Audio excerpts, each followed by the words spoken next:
Prophecies have foretold, and wisdom keepers all know, that the rise of the feminine will restore balance to our world. In this podcast, we are on a journey to understand the root of the imbalance that has caused disconnection and dysfunction within our humanity, so we can emerge as leaders, creating a new story on Earth. I'm Lauren Walsh. And I'm Shayna Connors. With humble hearts and open minds, we will converse with spiritual teachers, historians, psychologists, revolutionaries, leaders, and healers to navigate these evolving times and reintegrate the feminine history that we have forgotten. Welcome to the Time of the Feminine podcast.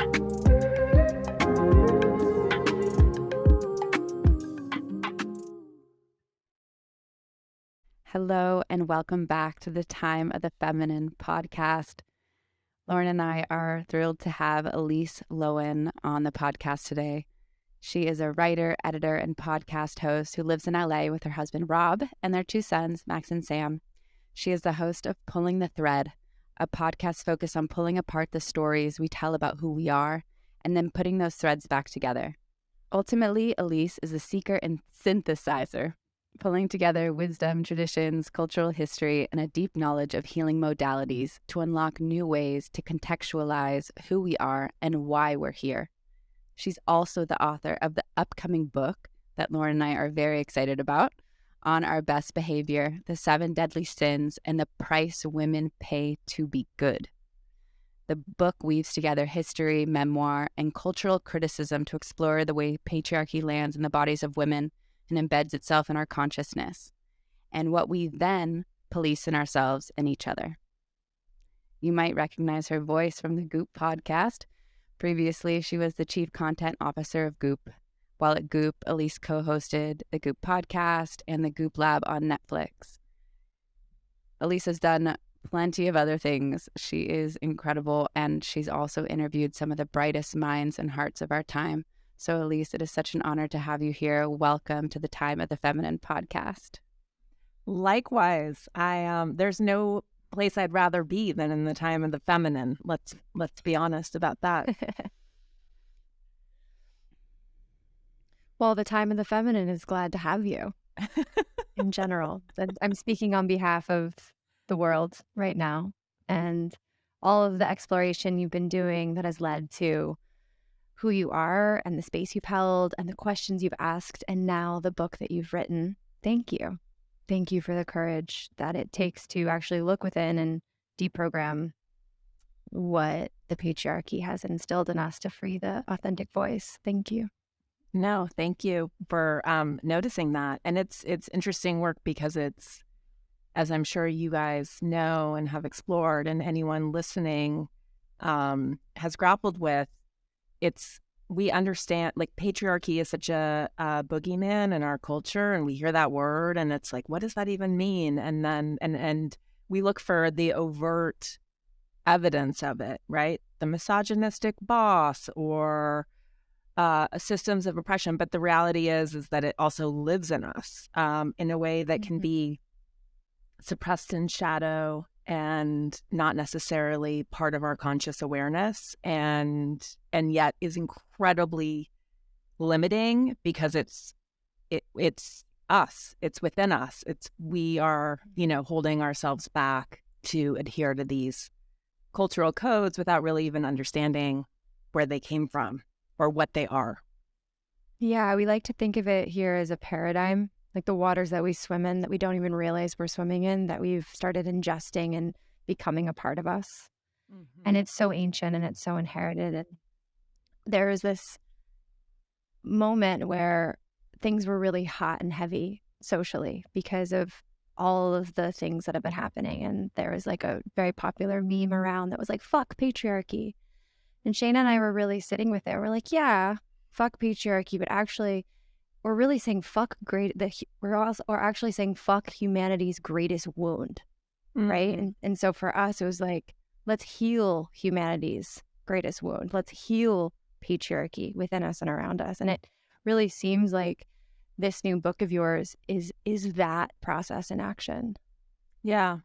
No, I think that's a wise insight. And patriarchy is our greatest wound. And yet I think we also have a cultural tendency to sort of go so hard at these structures and burn them to the ground, rightly or wrongly. But part of it is like, actually, maybe there's a more gentle process here to bring ourselves and our culture into balance and to think about the elements of masculinity, divine masculine tendencies, right? Order, structure, theoretically truth. How do we preserve those elements? Like we need our culture needs structure. We need not dominance-based hierarchy, but almost like a holarchy, to quote Ken Wilber, something that is affiliative, partnership-based, but yes, parents need to guide their children. We need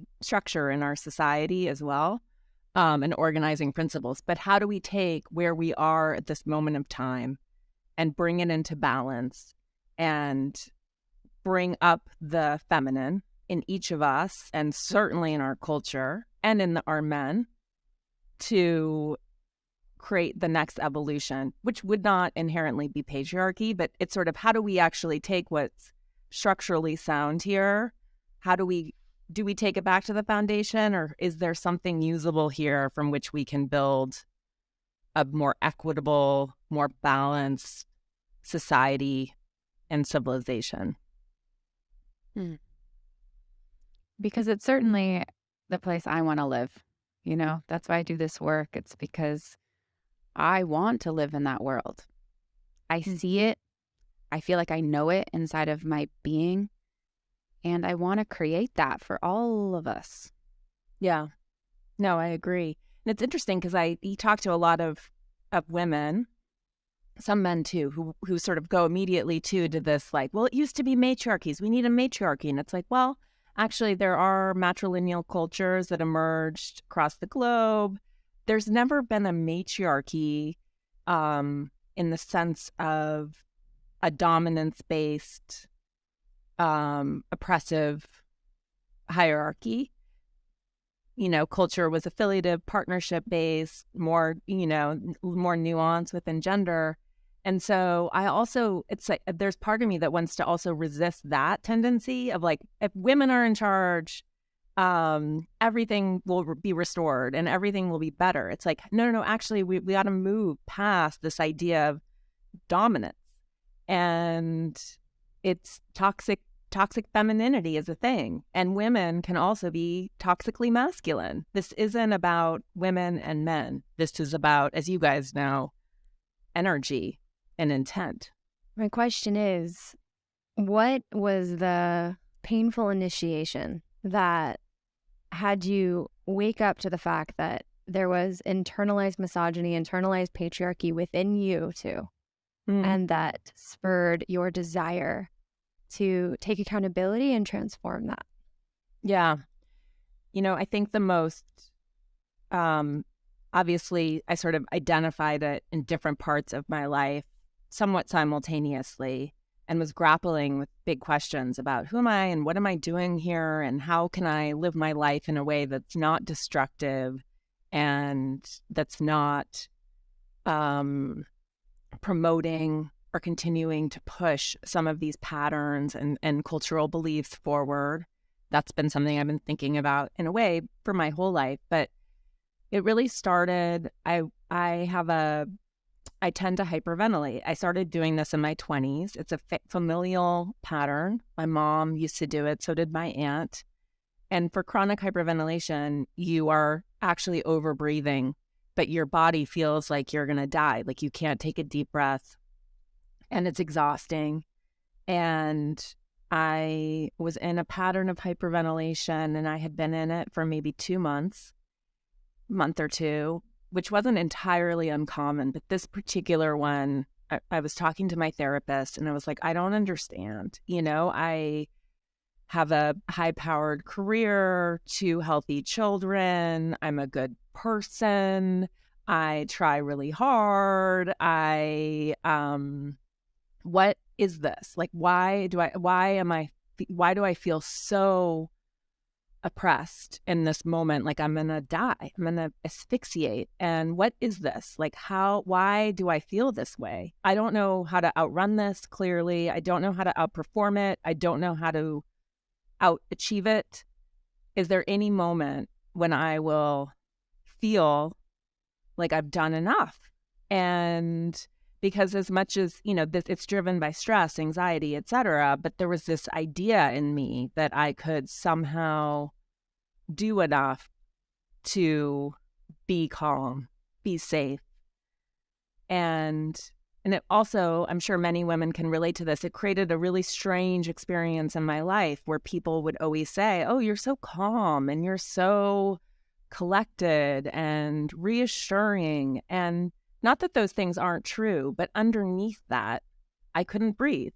And, was being the feeling of panic and anxiety that follows that is palpable. And yet I just sort of appeared like a sedate, sleepy, yawning person. And so I remember one particular session, and I recount this in the book, but just sitting in the car afterwards with my head on the steering wheel and just feeling like this isn't living. This feels terrible. And what is it? I need to understand what it is. And I started looking for the behaviors in my own life where I was practicing this sort of like, I will be above reproach. I will be so good that no one can come for me. And recognizing that across the board in my friends, this instinct of women that I wasn't seeing among men.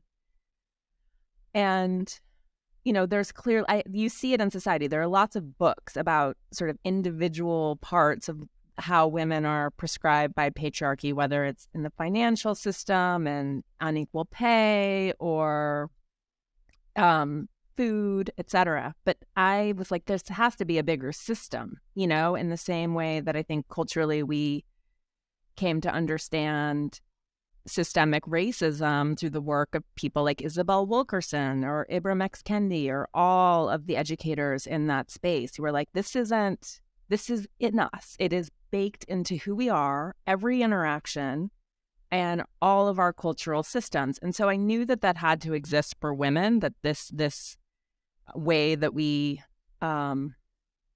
circumscribe our own lives. And I'll get to what we do to other women as well. But I really wanted to, I sort of vowed to myself in that moment that I would figure this out. Otherwise, I honestly felt like I was going to die.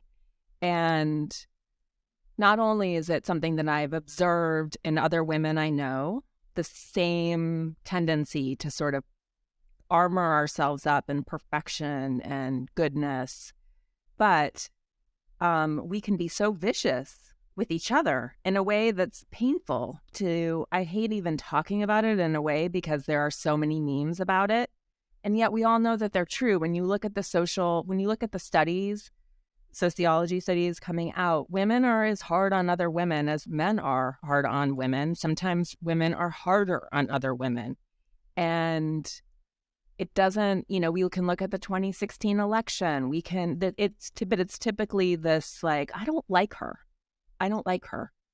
And really what I wanted to understand is like, what is in that package of I don't like her? Because to me, we learn this about our children, right? Don't criticize them as people. You talk about their behavior. And when I would push people, like, what do you not like about her? Like, what's the behavior? What is she doing? I'd hit sort of a wall of like, I don't know. I just don't like her. And the revelation for me was like, there's something that she's doing that you don't like and you can't articulate. And I believe that the women that we have that reaction to, it's because that woman is doing something that we would not allow ourselves to do. And it comes from this, like, how dare she? I would never allow myself to do that. Who does she think she is? I am going to swat her down and put her in her place. If I am confined, she best be confined too. And this is, again, not part of our conscious awareness, but I think this is what we see throughout society. It's so true. I've had to encounter it with myself. I'm just like, oh, she's actually showing me something that I want to embody that I have yet to fully step into because I'm afraid of what stepping into that arena would feel like.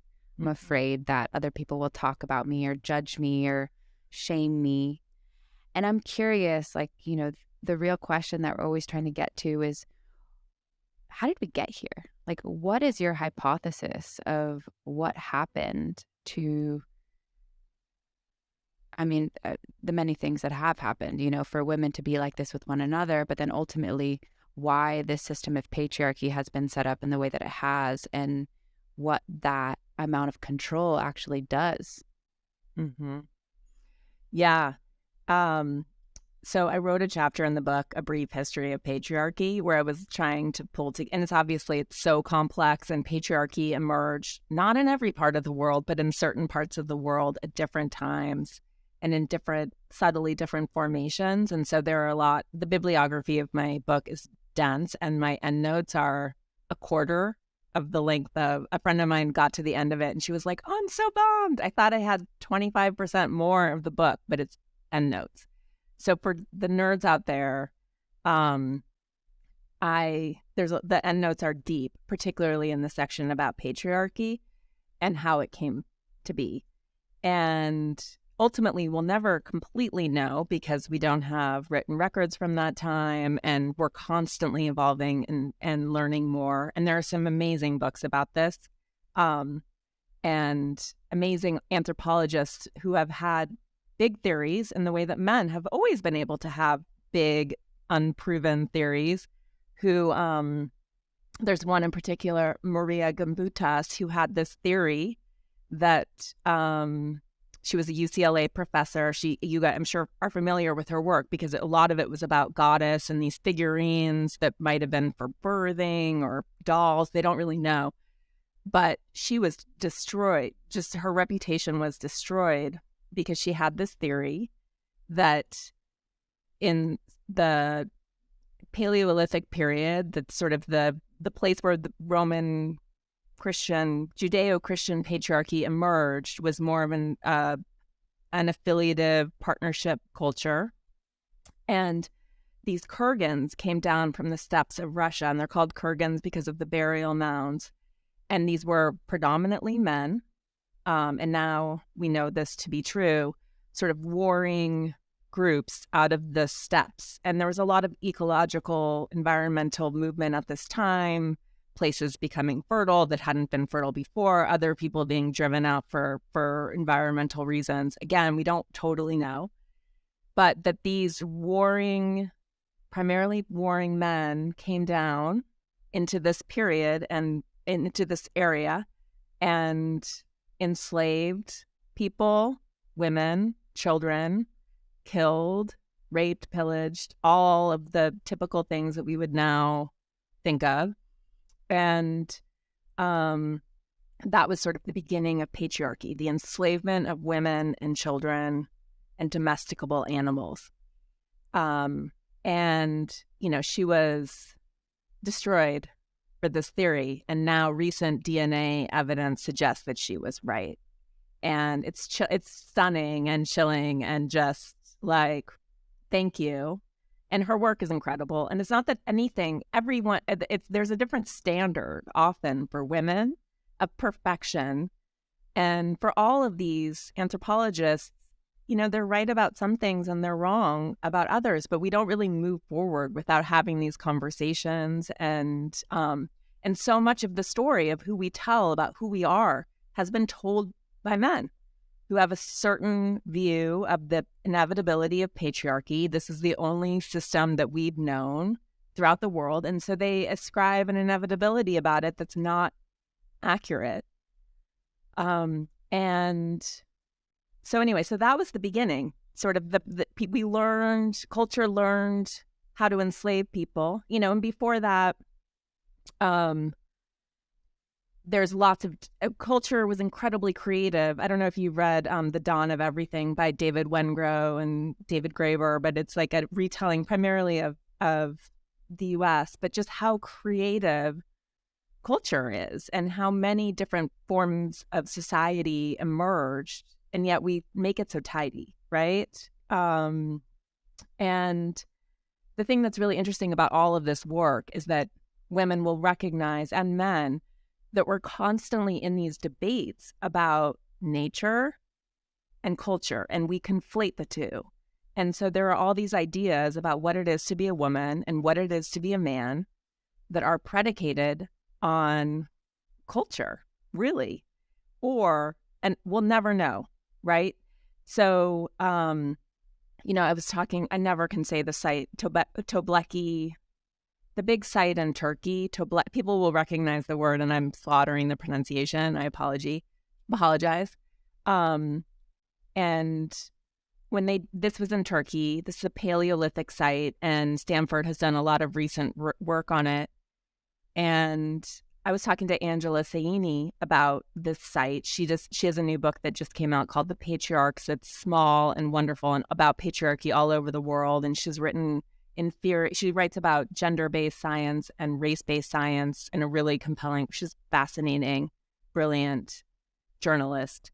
Anyway, Angela was talking about Tobleki and how when they have looked at it again, men and women in this prehistoric site are the same size, more or less. They both have the same amount of soot in their lungs, which would suggest that they're spending an equal amount of time inside in kitchens. They have the same diet, so that no favoring of men in terms of calorie or nutrient-dense food, which you see in other parts of the world. It's a really fascinating site because it also suggests that all of these qualities that we think of as feminine, demure, small, slight, men, dominant, huge, have been potentially bred into us as culture. And that's where we see how culture starts to become nature, where these qualities of femininity become natural mandates rather than cultural ideals. Like, you're not really a good woman unless you espouse these virtues. So it's a fascinating and complex story. And I highly recommend that people dig into it because it's also like a great mystery novel in a way.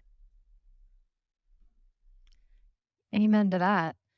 And it gets really, really fascinating to me in particular when we take all this archaeological evidence, Marija Gimbutas' work, other people's work, and then you compare it side to side by the Judeo-Christian narrative that was taking place, that was being cultivated at that time.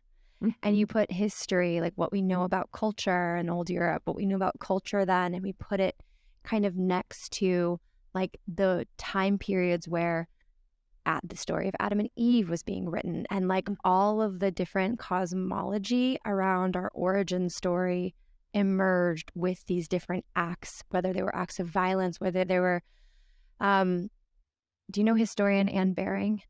No. Do you know her work?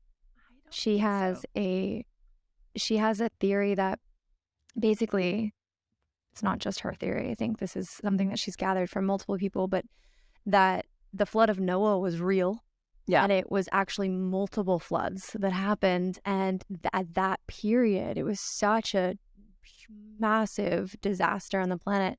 There was also some skepticism of the mother and this like idea that began to emerge in the consciousness of needing to dominate nature, which then kind of evolved and led to the domination of the feminine in general, the Kurgans, all this whole thing. It's really interesting to compare the evolution of like the writing of the Old Testament into the New Testament and all of that, and what the like social context and how that has been seeped into us culturally about how we relate to ourselves and God and nature. Yeah. And so this segues really beautifully into your book that speaks about the 7 deadly sins. So I'd love to first ask you, just for those who don't know, what are the 7 deadly sins? Where do they come from? What is this concept that got brought into a deep aspect of anything that has been touched by, Judeo-Christian influence, which is basically all of Western society. Yeah, all of Western society. Yeah, it's a fascinating story. And to your point, I think Joseph Campbell writes, I can't remember who he was referencing, but also this idea that as the Kurgans and all the environmental stuff that was happening, some for the better, some for the worse, and that Semitic tribes were also emerging out of the desert, and everyone was there was a confluence of people and culture in this particular zone. And their experience of Mother Nature, Gaia, was very different. Cruel, harsh, not providing, right? They're shepherds, they have sheep, they're not cultivating the land in the same way. And so you think about how that consciousness informs our relationship. And then, yes, across time, you see the emergence of like nature and women, matter is mater, mother. This like need to dominate, control women, the planet, all creative functions. I think in part because it's pretty magical that women create life, right? And we can take that away. So the 7 deadly sins, and yes, and I got to the 7 deadly sins because I was starting with envy, going back to this idea of like, what do we want? And when we see other women doing things that maybe we haven't identified, when they're pushing against a dream that we hold for ourselves, and our instinct is to lash out. So I started with envy, and I was like, maybe envy is it. Maybe this is sort of the foundation of internalized patriarchy. And then I was like, where does it come from? And I was like, oh, right, it's a sin. What were those? My dad's Jewish. My mom's a recovering Catholic. I did not grow up in religion at all.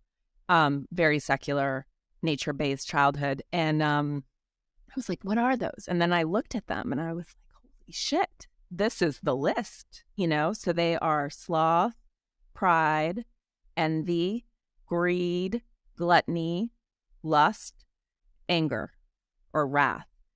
And I was like, oh my God, this is a punch card. This is what we police ourselves against in a way that men. So I thought they must be in the Bible. Where are they in the Bible? And then I realized, oh, wait, they're not in the Bible at all. They came out of the 4th century from the Egyptian desert, specifically at the hand of a monk named Evagrius Ponticus, who incidentally is also credited with some of the earliest parts of the Enneagram. And he codified them or wrote down what he called 8 demonic thoughts, but demon meaning something entirely different at that time, not the demon that we would think of today, but distractions, things that pull you out of prayer or your relationship with God. So not sort of the hellish idea that we would have now. And I believe that these thoughts were in rotation. These clearly, I don't think he created them or invented them wholesale. I actually think that they were part of the Gospel of Mary. So Mary Magdalene's Gospel, this is all happening at the same time that the New Testament is being codified, within decades. And at that time, there were all of these Gospels in rotation. Some were then deemed heretical and destroyed, and others made it into canon. And Mary's did not make it into canon, but was recovered in the recent past and in the last 100 years, really. But I think that that's what he was pulling from. And he wrote down these 8 thoughts. There were 8, not 7. And one of the thoughts was sadness. That one was lost. It became sloth. It became really apathy. But not that's not how we think of sloth in its the way that we police it in ourselves today. We think of it as laziness.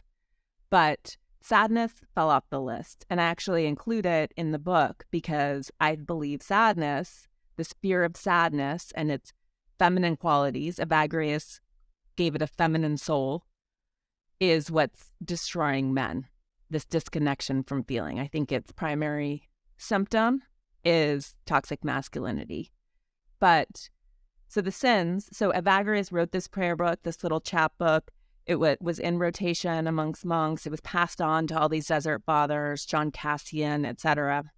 And then in 590, Pope Gregory gave a homily, a very famous homily for women, because in it, he described the 7 deadly sins as the cardinal vices. That's when he made the list. And he assigned them all to Mary Magdalene.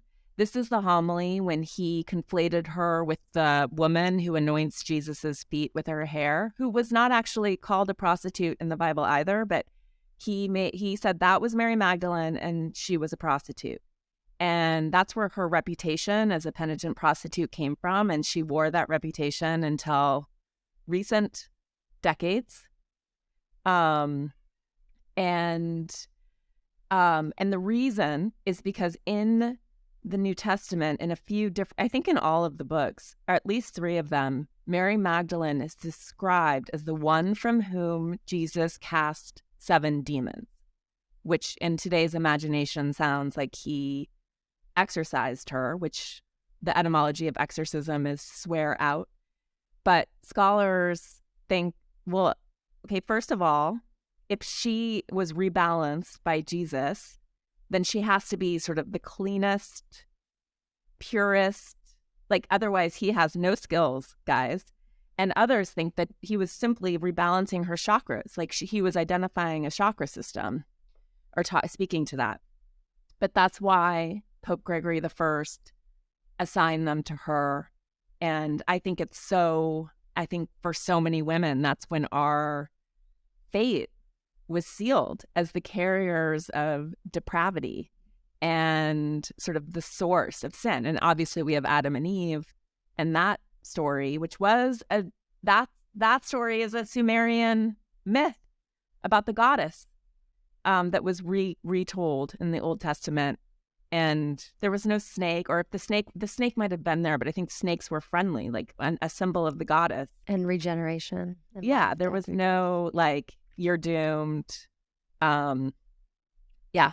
So that's I think that it's a fascinating story, because certainly I think the way that they've invaded our culture, and the other interesting slight reason that I think that they became so catchy culturally, and Aquinas put their in Summa Theologica, like they're part of Catholicism, certainly, but Pope Gregory is the one who lifted the edict against iconography. So it wasn't a very literate population, and so before, per the Old Testament, you couldn't create religious iconography, and he changed that. So we started to see their really good illustrative concept. And that's why we see so much of Mary Magdalene as the penitent prostitute too. Well, I think it's funny, Ian, the sex therapist, when he read Confessions, he was like, this sounds like a lot of my sex addicted patients, the way he talks about sexuality and women and lust and his own mind. And yes, that's where sexuality became problematic. It's not like Jesus doesn't talk about sex. He certainly doesn't condemn it. He doesn't condemn many of the issues he doesn't condemn abortion. He doesn't condemn homosexuality. Like, none of this there's one instance where he talks about how some men will choose not to marry. And then people forget the other context, and that I think he calls them eunuchs. And somehow that became like picked up as like, no, he's talking about celibacy. And it's like, no, even the whole the virgin mother, I think people don't understand what that means metaphysically. They take it very literally. And he had biological roots, this isn't about the depravity of women at all. It's pretty wild, the game of telephone. But you also, I have I understand it, and we see it now. Like, people are terrified of uncertainty. We're desperate for control. We want to understand what's going to happen, and we want to keep ourselves safe. There is that instinct towards domination and control. It's understandable. It's just not acceptable. And we have to let sort of the creative chaos, the feminine emerge. Otherwise, as we see on our planet, we're fucked. And you can't suppress her. Like, that's the other thing. It doesn't work. No. She'll grow vines all over the place until you can't even see what society was. Goodbye.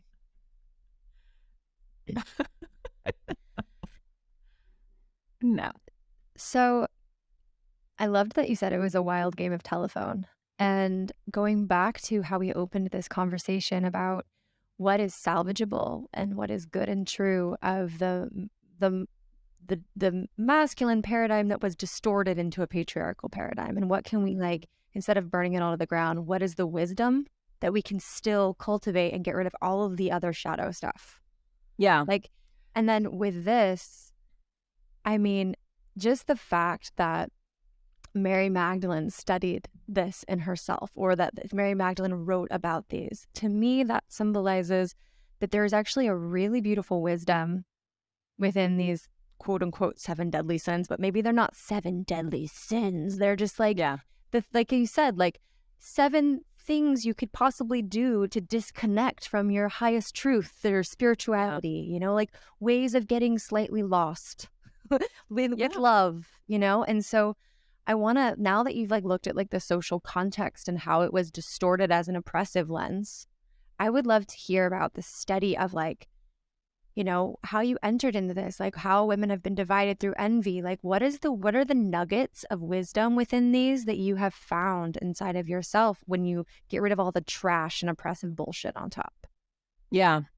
So I think that the sins, which I don't know where deadly, I think that's like a Hollywood thing even at this point, but the sins are essential human impulses. They are sort of who we are, particularly in these bodies. And I think what we also see culturally and recognize as a massive theme, which goes back to this idea of revolting against nature, trying to suppress her, is our deep fear of and hatred toward the body, right?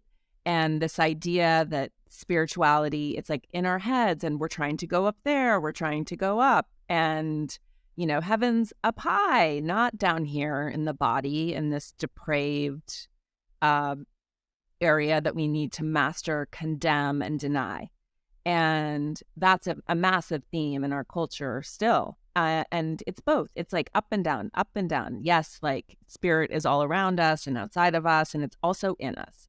And so as I worked through this book, it was a major therapy process for myself to identify all of it. Gluttony, the way that I punished my body my whole life, the dysmorphia that, you know, I feel like it's very rare to find a woman who isn't slightly dysmorphic about her body, or who doesn't exist on this continuum of permitting and restricting and permitting and restricting, and I'll be good today because I was bad yesterday. Even, you know, the language that we use about our bodies, good bodies, bad bodies, greed, you know, this fear of money, this feeling of like money isn't for me, or money is base and gross, when really money is like another energy, it's another current, it's another currency that animates our society. And women need more money, and we do well when we have money and we redistribute it. We're more philanthropic, but there is this myth of scarcity for us that is certainly delimiting, and in a culture that hasn't been generous. But as I went through all of them, lust was a really difficult chapter to write. Anger, we do not like angry women. I think we all recognize this, particularly in a cultural sphere. You're really only allowed to be angry on behalf of other victimized people, maybe on occasion, and that has long history. So it was an incredibly therapeutic process to identify this in myself, and then not in some ways unroot it and pull it out, but really the way that I started to understand the sins was like, they are just actually GPS points. These are a navigational guide to come closer to ourselves. And it's not that I'm saying, in this book, like, oh, every woman should be greedy, lustful, you know, da da da da da da. It's sure. I mean, I think part of it is a freedom to be however you want to be, but it's also saying like, we all need to come into balance. This self-denial, self-abnegation, this restriction is unnatural. And it doesn't mean that we should, you know, it's hard to like advocate for greed, for example, in a culture where we have so much ecological credit card debt and like such a materialist, consumerist society. It's hard to be like, yes, women should be greedy, but women should need more money. We need enoughness. We need security. We need safety, etc. And time. I feel like that's a currency. Time, space, to care for ourselves. Yes, 1,000%. And so I think that the sins are, and the way that Mary Magdalene in her gospel, for people who are Mary Magdalene nuts, when Jesus talks about sort of descending before he ascends, he talks about encountering these 7 powers and these 7 forms of wrath. And I think that those are the sins in a much more expanded, full, fascinating way. And that's what I think that they were talking about in a way that became entirely reduced by these single words. But the sins in of themselves in their simplest form are things for us to grapple with. And again, there's no prizes. There's no sort of like, you're perfect, but to really like have a relationship with them and understand what we use them as whetstones in order to figure out who we are, how to serve, what we want, and to have desire and have wants and get our needs met and show up in the world fully and in balance. And men too. That's a whole nother book. Shayna, I'm going to pass to you in just a second, but I got to jump in on something and then I'm going to pass to you. I'm touching something really potent as you're speaking, Elise. And it's this like feeling that it's like the distortion of the primal energies that these powers can be, right, become our own wrath towards ourselves, right? And so like, for instance, like the desire, like, or women even touching their desire for more, which is such a natural desire, more rest, more love, more peace, more financial resource, more support. Women can feel guilty. It's the distortion. That's the trauma in the power, right? Mm-hmm.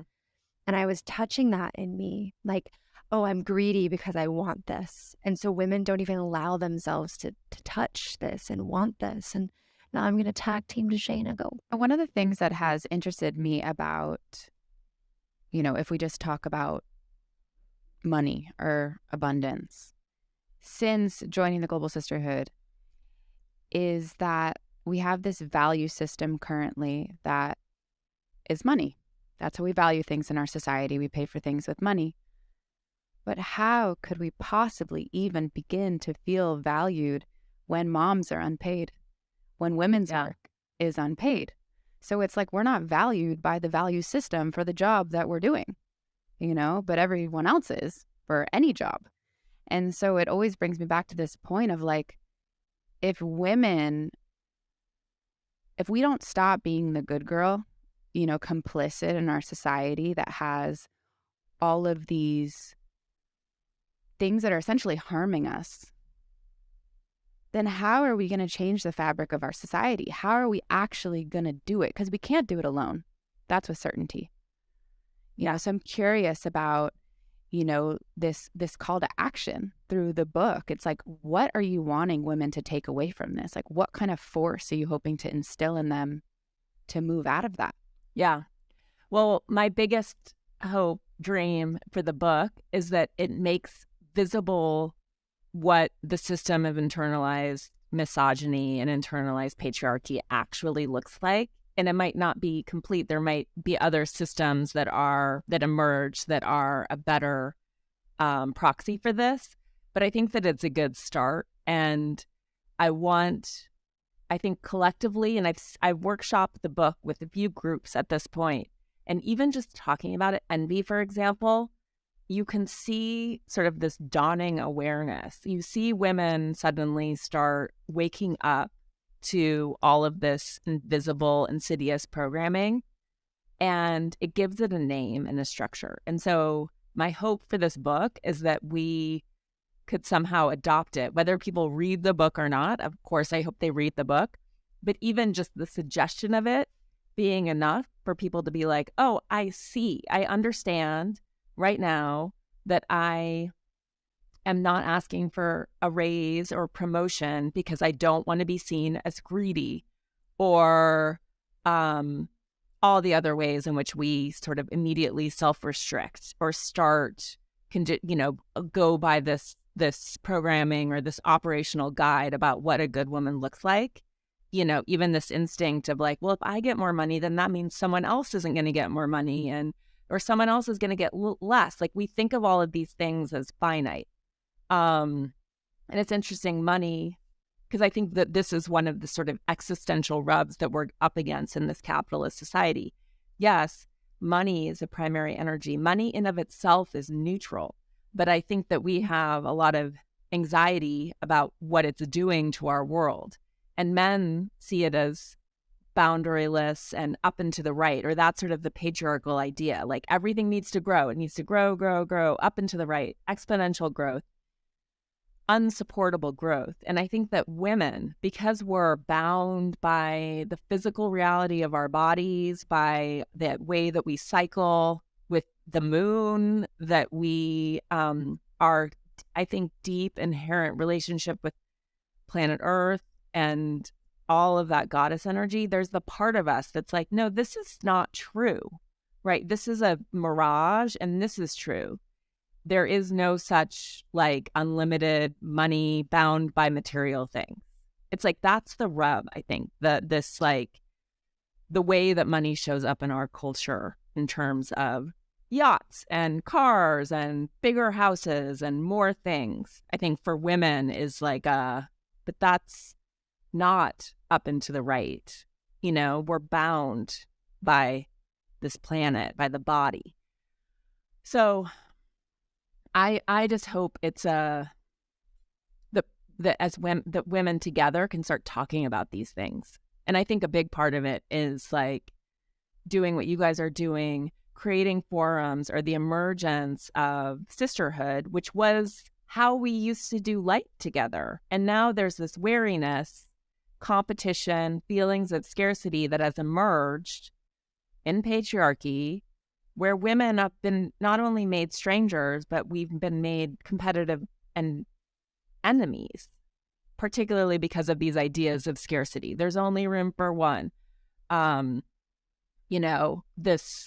It's pervasive, but I think it's prevented women from gathering and telling the truth about our lives and examining or being even aware of any of this programming to begin with, unfortunately. But we can change it. And part of it is like giving voice to airing it out and giving voice to it and finding it in our bodies. I could just have a whole conversation about money. Lauren knows. But it's interesting, like what you were sharing about that there's so much scarcity. Yesterday, I was getting a face treatment done with a nurse. And this weekend, I was learning about minimum wage. We were at this beautiful conference called Pioneers, so shouting them out. And there was a woman who was having a beautiful talk, very passionate talk about minimum wage. And she's all about raising minimum wage. She's been working at it for 20 years. And when I was sharing about this with this woman yesterday, she got really offended because as a nurse, she had to pay to go to school, and she has student debt, and, she doesn't make that much more than minimum wage.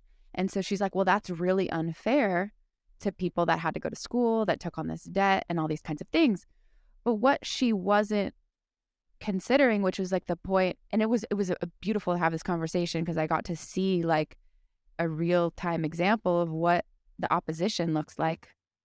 when really we should be on the same team, was that actually maybe she needs to get paid more money, or we should subsidize the people that are going to nursing school because they're taking care of the sick ones in our society. Yeah. Or like there's something that we can do to make it right. So it's not that these things are problems without solving. It's just that we haven't been asking the right questions. We haven't been, creating the systems that make these kind of conversations possible so that we can come up with these solutions. 1,000%. And we live in a culture, such a cruel culture in the United States, at least, with no security net for people. It's things like universal basic income. If we could ensure that, there's a certain ideology that's so pervasive. One, it's these hazing cycles that we pass on generation to generation. I didn't get that. Why should she? I didn't get maternity leave. Why should she? It's really hard to break these cycles, particularly because we don't talk about them or bring them up in the way that you guys were having a frank conversation about it. But to have something like universal basic income where people knew that they would be okay, that they would survive, that, when they look at that's the other thing about money is when social scientists look at money and happiness, I think it's $95,000 if you don't have kids, more obviously for families, but much more than that, and happiness decreases, and much less than that, and there's some real pain and suffering. I think it's like, I can't remember the exact number, maybe under 50,000 it starts to become, I think particularly if you're older, if you're a student, it's one thing, or a 20-something, but for older people. But it's strange to me in this haves and have not culture that we can't figure out how to ensure the basic necessities so that people can take a breath. And this idea that people are inherently lazy, or that they wouldn't work, or they wouldn't want to contribute or do anything with their lives, is such a lie. It's such a fallacy. People want to have purpose. They want to make their lives matter and be meaningful. But it's such an insidious idea that people just are on the take. And again, I think that's a patriarchal, they just want some, patriarchal idea that drives me nuts, because it deprives people of their basic dignity and what it is to be human. And then we allow people, Lauren, I'm gonna let you come in a second, but then we allow people, like Jeff Bezos and like these multi-jillionaires capitalize on everything. So it's like, you're worried about the lazy person? I know. Like, you're missing the mark. You're not seeing the guy over there who's wiping out family businesses across America, that basically set up a funnel between here and China. That like how could you miss that? And this is the thing I just don't understand. And if we were taxing these people appropriately, then we would have the resources to pay women a universal basic income. We would have the resources to help this woman have an increased pay or subsidized nursing or whatever the thing is. Yep. We don't believe in welfare for people, but we sure believe in corporate welfare. It's wild. This country is wild. It's interesting because it's like the sin of sloth, or like apathy. We have become so entrenched in the system that we've forgotten that we have power in it and that we have creativity in it. We're just like, oh, what can I do?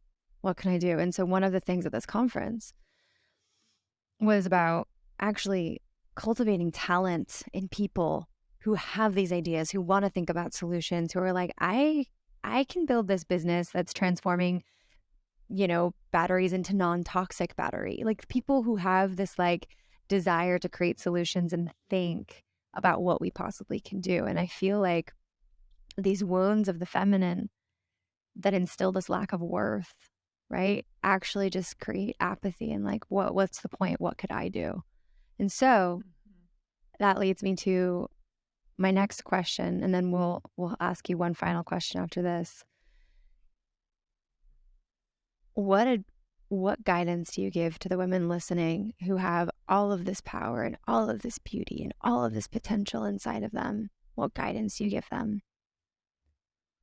I think it starts with deep excavation. And I think that the book can be a framework or even just a simple wants and needs list. At the beginning of this process, and actually, I know you've had Chris Schumacher on the podcast, but I was going through a lot of different transitions in my life, and I was talking to her, and I was like, I'm more, again, this breathless scarcity of like, I don't know I'll ever get what I need. And she was like, what do you need? She was like, people come to me with this all the time, and they can't actually articulate what they need because they've never written it down or spent time. It's just this, I don't have enough. But what does enough look like? And can you crystallize it? Because the divine is very good at serving needs. Maybe they don't always give you everything you want, but they're great at serving needs. So for me, that was a very powerful exercise just to move out of this frantic not enoughness and who am I and da-da-da, and just start writing it down. What are my needs? What are my wants? And what I found was like my needs are manageable, actually, not terrifying, achievable. I don't have that many wants outside of my needs is also what I figured out. I was like, oh, I don't actually really want that many things besides world peace and, a lot of social cultural stuff. But the process of going through each chapter and examining myself, and obviously I was writing this book, so I was writing, and I recognize not everyone is a writer. I think people can do it verbally, they can do it on voice memo, however it works. But to go through for sloth, like all of the things that you're performing in the world and doing for other people, this inability to give ourselves an opportunity to rest, this sort of self-flagellation, flogging, cattle prodding that we do to ourselves. This is a big one for me as a sort of workaholic, and the way that we venerate that and have those expectations, particularly of women, is pronounced. But going through each of them and starting to articulate, like, what would I want in the context of this sin and this container? Like, where am I blocked? Where am I stopping myself? Where am I policing myself? What would feel right? What would feel balanced? It's deep personal work, but I think it's incredibly, I think if you let your subconscious talk, you let yourself talk, like you let your body talk, I think that women would be shocked at sort of both what comes up and then also what's available and the ways that so many of us are self-restricting but don't need to. And this is what's actually really exciting. Throughout the book, I don't rain on men. I love men. I'm married to a man. I have 2 boys. I have a brother, etc. I love men. And I happen to know many men who are balanced in their feminine, in a really beautiful way. And I'm also encouraging them to stretch into that more. You love men. Yeah, I love men. But really, women are superior. I'm just going to say it. And, we're more durable, we're more resilient. We live longer. Obviously, we can make babies with our bodies. We also have been outperforming men throughout the globe in school for a century. The statistics are stunning, sort of when they look at young girls in terms of their vocabulary, their adeptness with language, their memory. It's pretty stunning, actually. And again, I'm not promoting sort of the dominance of women over men, but women are badasses. And we are also incredibly hard workers. And I'm not saying that men aren't, but the women I know are running laps around men. And I feel like so much of our energy is just spent propping them up and making them feel good, for less. They're doing less. Just is. This is the reality of our lives. I think a lot of women are nodding right now. Men, I love you too, but sorry, women are amazing.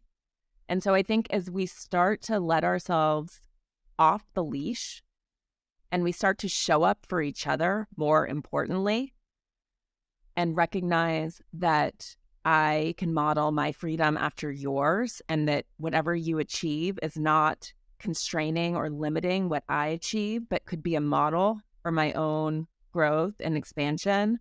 And the more we let that be our consciousness, watch out.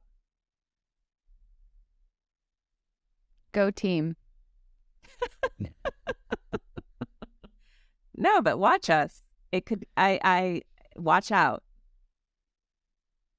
I mean, I just receive everything that you said, and I just want to like echo it 100 times over. It's just, I love hearing you share and all the wisdom that you've brought here to the podcast. And so for our final question, if you were to allow the great mother herself, Pachamama, our earth, to speak through you to our audience, what would she have you say?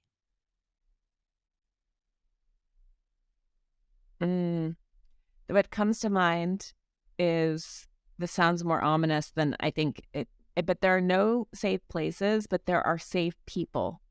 And I think women know, we know, and now it's time to remove the don't from the way that we speak in the world. I don't know, to I know, we know. And on the flip side, I think for boys, is to remove the don't from I don't care. They care. And this is what I want to see for women.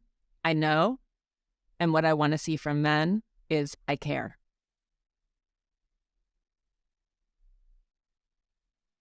I feel like I want to clap to that one. It'll be a slow clap. Thank you so much, Elise. This has been such an enriching conversation. So fun. When you dropped off for a second, Shana was like, it's so good to just meet another team member. So go team. Go team. We love the team. And to all of you listening, we love you too. And we encourage you to go check out Elise's book. Elise, do you want to talk about launch, all of that? Yeah. So it's out on May 23rd. In the US, Canada, and I believe that that's the same pub date in UK, Australia, New Zealand from Bloomsbury. And there are other countries coming. I just don't know all the pub dates, but available wherever you get your books. Come hang out on the podcast, Pulling the Thread. If you like, there's probably some good overlap in audience. We're interested in many of the same things. And I'm on Instagram, although I would much rather not be on Instagram and just be on Substack, but working on it. Thank you so much. It's been so fun. Thank you. Likewise. Thank you so much for tuning in to the Time of the Feminine podcast. It is such an honor every time to be able to host these conversations and to share the stories of the beautiful people we get the opportunity to interview. And so if you enjoyed this podcast, please go ahead and leave us a review. You can do so on Apple Podcasts and write a nice note, or you can do so on Spotify by leaving stars. We so appreciate every single one of you that's taken the effort to go out and to share with others and with our community about how this podcast has touched you. It really means so much to us, since for us, this is a labor of love. And so thank you for giving back in that way.